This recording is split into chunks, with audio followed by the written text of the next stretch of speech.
What have you learned most from the Roman Empire that you apply today? Roman Empire. Started studying the Roman Empire when I was 18 years old. I was interested in the fall of the Roman Empire.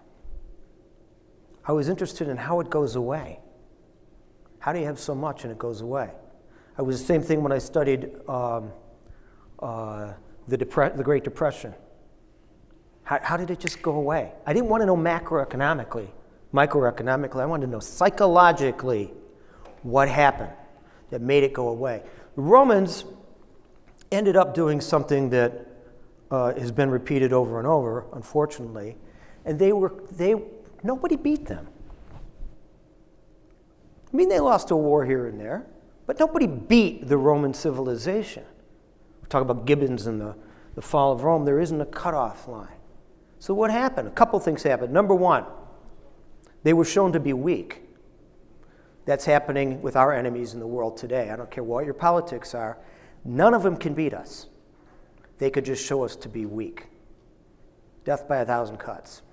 And some of them are being effective. Number two, Romans, after they crossed the Rubicon, had to start to defend everything that they fought for.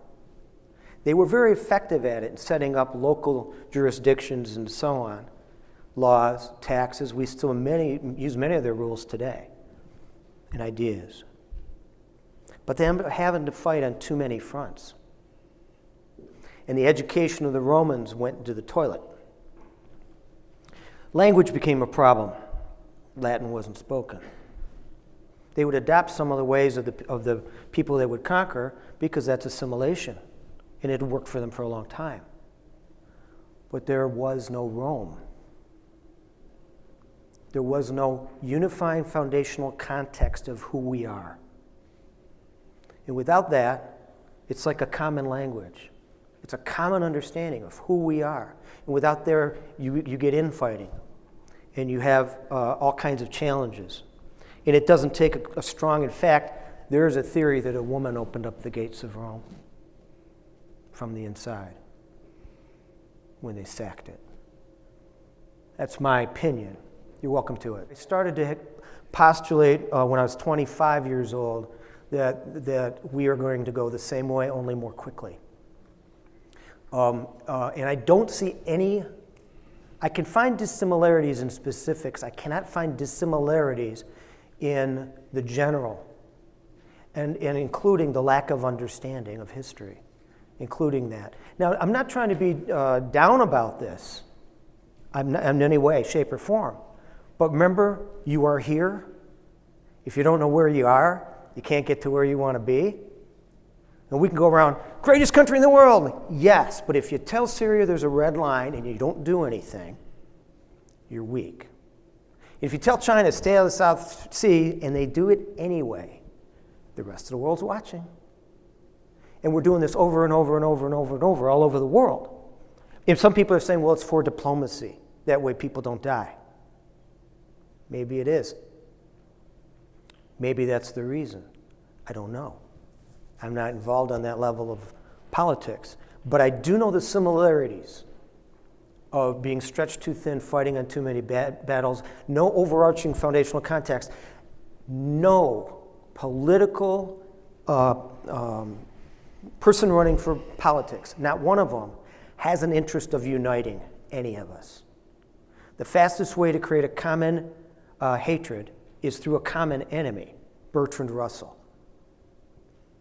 It's so you're here or you're here. You're with me or you're against me. And they create the divisiveness. Now the problem is, then there's an election. Okay? One chump won. They don't unite. They continue the divisiveness. So we're a constant state of election. We're a constant state of dividing the minds of the American people. There is no overarching foundational context. Here's something to think about. I don't think I've ever shared this. I'm at the Waldorf Astoria attending the psychoanalytic conference. My friend's 84 years old. He has to go up to his room to study. He needs a nap. So I don't know how long I'm going to be waiting for him, but I'm going to wait for him. I go up to my room, there's a TV on, I do something I never do, I turn the TV on. There is a special on Boris Spassky and who's the American? Chess player, Iceland. Oh, Bobby Fischer. Bobby Fischer. The special is about Bobby Fischer, who was a little nuts. And he had issues. And, a lot of these guys do actually have certain conditions, and Bobby was clearly one of them. So their specials on this and how we used chess in the Cold War to help win the Cold War. Chess, a game nobody cared about. We all had chessboards in the house, but they were kind of dusty. And they go where? Reykjavik, Iceland, a place nobody's been. And Bobby Fischer's talking that the room's bugged and the chair's not right and the table's not right, and Boris Bassby's going crazy because he just wants to play this guy in chess. And it becomes a news story. Why? It's a drama now. Remember, if you enter the human element, we can relate to it. Willing suspension of the no. We don't have to care about chess. We now care about the American and the Russian. Who's smarter, America or Russia? Based on these two guys playing a chessboard game? Well, that's the narrative. And we bought it. So they cut away to the news, black and white news show. And the anchor says, we have so-and-so out in Boise, Idaho, or some place in the Midwest, interviewing people about who's going to win, Spassky or... And so they go out there, and it's a typical Midwestern 50s family. The dad's got the short-sleeved collared white shirt on, and the mom's got the kind of cotton house coat on, and grandma's there with the nylons down, and the little boy's dressed like Dennis the Menace, I swear to God, the striped shirt, It is 50s in America and Midwest. It looks like 50s. It's actually, this happened far after that, but it was definitely a throwback family. And the announcer, who they all used to talk like this, didn't go up to anybody at the table except for the little kid. He's 7. He goes up to the little kid, he says, and young man, are you aware of the chess game? Yeah. Who's going to win? Oh, the American's going to win. Really? Absolutely. How do you know that? He says, well, because if the American wins, he gets to keep all his money, and if the Russian wins, they take it. That's a foundational context. That's a united foundational context. It's a simple one. It's not a complex one, but it's an understanding of self. Today, we don't know what a socialist is, let alone a communist. I'm not saying you. I'm saying I'm seeing a lot of people that don't know what it means. So this understanding of self is critical, and the politicians have no desire to help you have one that helps you.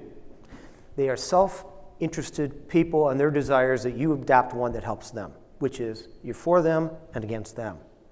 And that's why I can say, yeah, I'm kind of describing both.